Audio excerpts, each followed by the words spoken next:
Hi, I'm going to put together one of my favourite snacks. It's called bel puri, and you'd get it anywhere from a street cart or a modest little canteen in Bombay, where it originated. And once you've done a bit of nifty knife work, as in chopping up the potato, etc., you've got everything in front of you, and then it's just a matter of assembly in putting it all, mixing it all together in a bowl with some lime juice and oil. Traditionally, it's served either in a little neem leaf bowl or in a little cone of newspaper, but to take a more upscale or home version, I do it in little dishes like this so you can eat it that way. So I'm just going to start putting everything into the bowl. This snack recipe is just one of my many recipes in my new book, Christine Manfield's Indian cooking class, and it's really to take the mystery out of Indian cooking and how to use spices, and just to really get this whole sort of textural flavour bomb thing happening in your cooking. So we've got chickpeas, we've cooked chickpeas, we've got some little mung bean sprouts, we've put in some cooked potato that I've just diced up, some tomato, some fresh pomegranate seeds.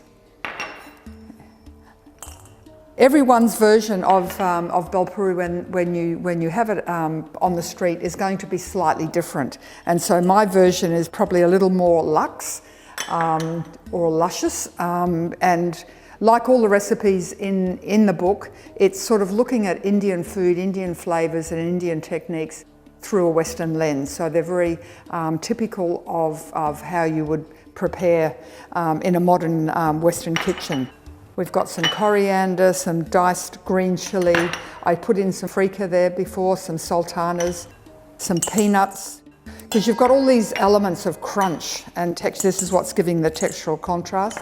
We've got some roasted pumpkin seed, a little bit of red onion, diced, some toasted sesame seed, and then I'm just going to snip off. These are just some little micro herbs I have grown at a farm up here called pocket herbs. This is fenugreek, and fenugreek, when it becomes a little bit bigger in the leaf, is called methi, and it's a very typical green used in Indian cooking. So we just mix that around with our hands, and you can just see how gorgeous all those sort of colours are together. We're just going to put a little bit of juice and oil. You don't want to swamp it, you just want to moisten it. So it's like a very simple sort of dressing.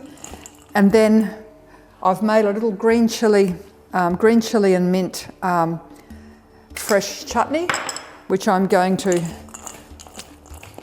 put through.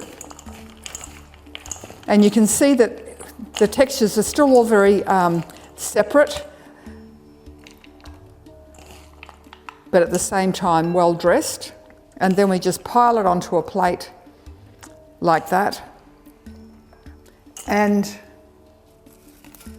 I've just cut some papadum into little thin strips and deep fried them.